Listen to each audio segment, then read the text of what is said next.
Every day, something dramatic happens in the Caribbean that affects our lives. We'll give you the details. We'll give you the facts on Caribbean Perspective with Eddie Frederick. Here's Eddie Frederick. So glad you can join us. A wider range of online courses available to Bajans. This story takes the lead in today's edition of Caribbean Perspective for Tuesday, 17th May 2022. Details when we return. Hubbard's Motor Department Mount Gay and Hubbard's Tire Bay, located at the Building Supplies Compound in Grand Anse, are reminding the motoring public that another round for licensing and inspection has begun. Just arrived on new shipments of quality furrowed and torque tires to fit all makes and models of vehicles at competitive pricing. Shop early to avoid the hassle of long lines. WhatsApp them on 473-405-5482. Hubbard's, quality service, affordable prices.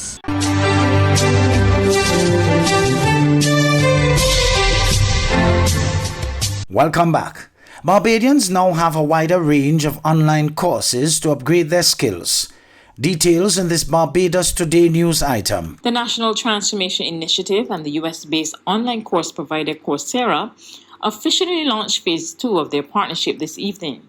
Director of Coursera's International Public Sector, Matt Klein, praised the government's efforts to ensure that the country's workforce can benefit from digital education. Digital education is a transformative opportunity for empowerment. And while talent is distributed equally around the world, opportunity is not. Over the past week, we've had the pleasure of meeting with the Ministries of Education, Labor, Youth and Sports, Innovation and Smart Technology, Tourism, Agriculture, Foreign Trade and Business Development, People Empowerment and Elder Affairs, Environment and Beautification, Foreign Affairs, Public Service, the Barbados Community College, and Chamber of Commerce and Industry, representing companies across the country. And again, we heard the same refrain: excitement about the impact of the NTI program, because these are exactly the skills needed in every company, agency, and citizen. Prime Minister Mia Mottley is pleased with the initiative's success so far, but she wants to see more Barbadians study the citizenship module being developed by NTI. We are in the business of giving Bajans the opportunity to be the best that they can be, or in the language of NTI, to be star Bajans, so that you can command jobs not just locally, not just regionally, but internationally. I want to say to you that I expect those numbers with financial management to increase, because the Cabinet has already agreed on a new financial literacy program to complement the trust loans program that we have been executing, where we take a chance on ordinary Bajans, from coconut vendors to people frying fish cakes to people doing all kinds of things across the country, because this is how you get to the next level, and our duty is to carry each and every Bajan to the next level.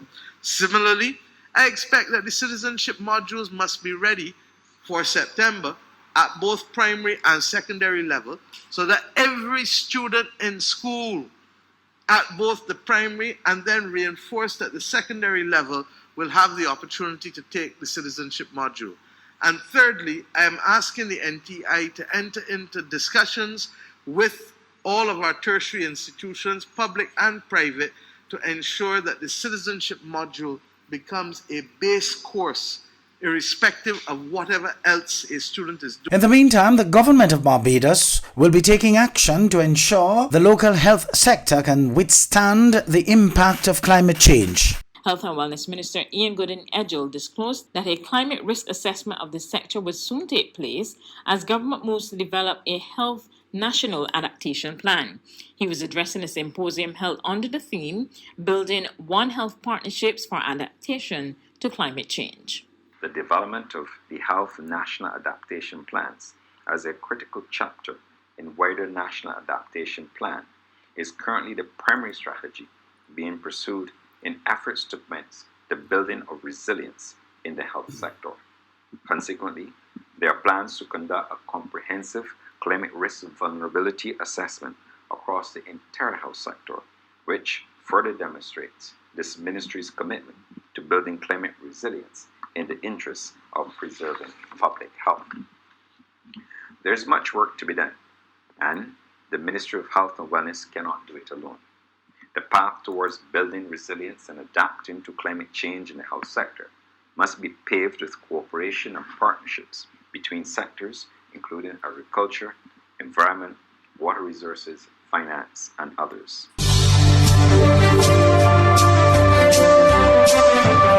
You're listening to Caribbean Perspective with Eddie Frederick.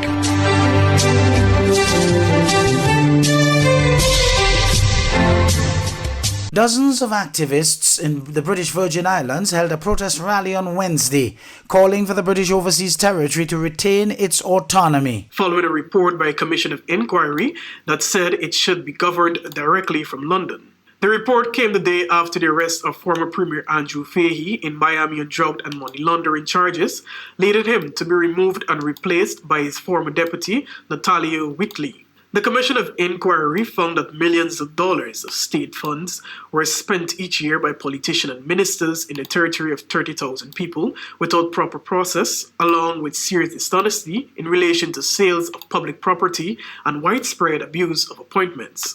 Whitley has said the territory can address its problems without suspending the Constitution and dissolving the Assembly, as recommended by the Commission's report, which was independent of Fahey's detention. There is a sobering message about long COVID from a man who continues to struggle with the residual effects of the viral infection. Aldo McCoy has already spent almost 100 days in hospital with COVID-19 and continues to be affected by the post-COVID condition. He, however, remains resolute in fighting it. ABS's Ursel Charles Jr. reports. A routine visit to the clinic with a cold on February 10 last year was the genesis of 3 months of hospitalization in the intensive care unit for Aldo McCoy. He had tested positive for COVID-19. Actually walked in. The ambulance came and picked me up and took me in. I sat in the ambulance and I walked in. I only remember the first 2 days. And thereafter, when I actually was collective again, my wife told me it was sometime in April. It has been almost a year since he was first released, but the road to recovery has not been easy. Multiple hospital visits, many pharmaceutical prescriptions and operations have marked a lethargic return to normalcy, yet to be achieved. Just to bathe was a challenge. Just for me to bathe, just to wipe my skin, I would have to sit on the bed and to catch my breath, as old people would say, for at least a minute and a half. So that's the thing that really tests me. That was tough for me. That, I needed, just to do the simple things, I always needed some assistance. And still, the fight continues as another doctor's appointment looms. Yet McCoy is optimistic about his future. To me is to try and get back to normalcy. I would have to exercise more.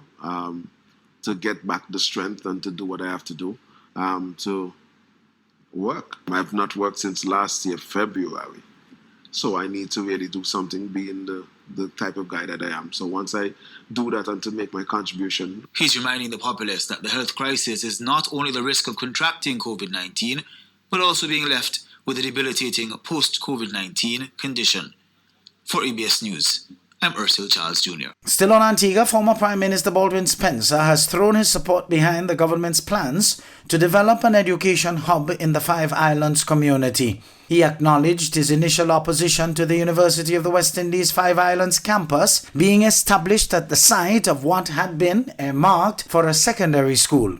However, he told the public consultation on Thursday evening he fully supports the plans outlined, which include a US $75 million expansion of the UWI campus.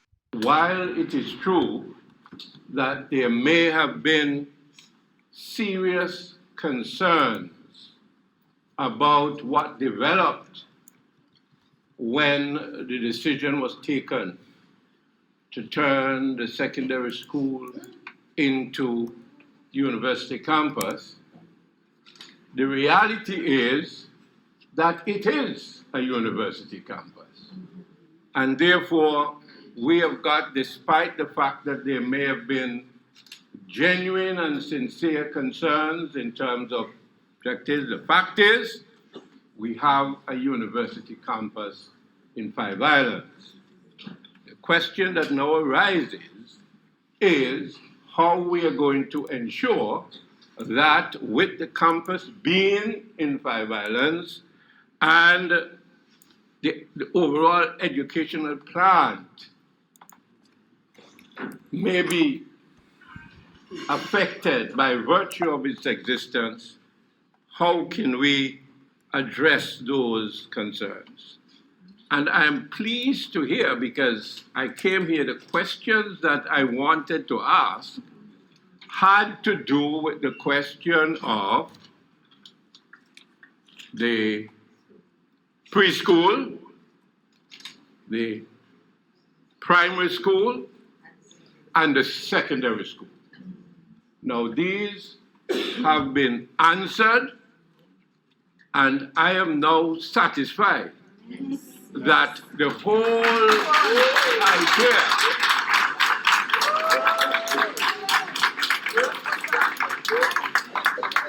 A call for gender-based violence awareness be taught at the primary school level. It comes from the Prime Minister's wife, Sharon Rowley, during a National Champion Spotlight initiative in Tobago. More in this TV6 news item with Elizabeth Williams. It must start at primary school level. You must start from the child they go into that school. You have to teach them, because you can't always depend on the parents to do it. So let us use the school system to try to reach that goal that we must reach at whatever point in time. The forum, titled Gender-Based Violence and Me, Insights and Solutions from the Youth of the Region, was held in conjunction with ICANN and the UNFPA. Activist Kaleem Ali, a member of Youth Votes Matter, said there must be legislative change to include members of the LGBTQIA. And that would be an amendment to the Domestic Violence Act to recognize relationships that are not heteronormative. Because whether or not you are a supporter of persons who are LGBTQIA, the reality of the situation is that gender-based violence occurs in those relationships as well. And that currently there exists a legislative gap. So those persons cannot seek the same type of redress that a person in a traditional relationship would be able to. Minister of Child and Gender Affairs, Ayanna Webster-Roy, said the legislation is one to be looked at. Additionally, over the last few months, we have been ramping up our public education and sensitization efforts with a simple message: zero tolerance to gender-based violence. And as I say to persons all the time, it begins with personal responsibility. Each and every citizen deciding to do better and be better. And collectively, I'm confident that we can continue to work towards eradicating all forms of violence in Trinidad and Tobago. It was noted that Saturday's forum must not be another talk shop, but must be a topic brought to the fore every day of the year. The role of our music and gender-based violence was also highlighted. Elizabeth Williams, TV6 News.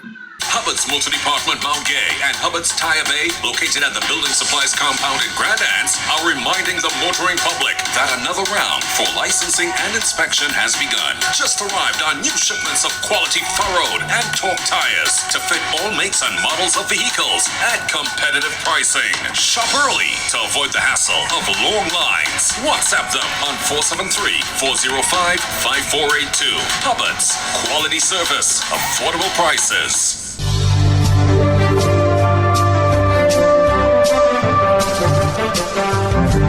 I am Eddie Frederick. This has been Caribbean Perspective, a whole new approach to highlighting developments in the Caribbean. In the meantime, please continue to log on to CaribbeanPerspective.com for more daily news and more.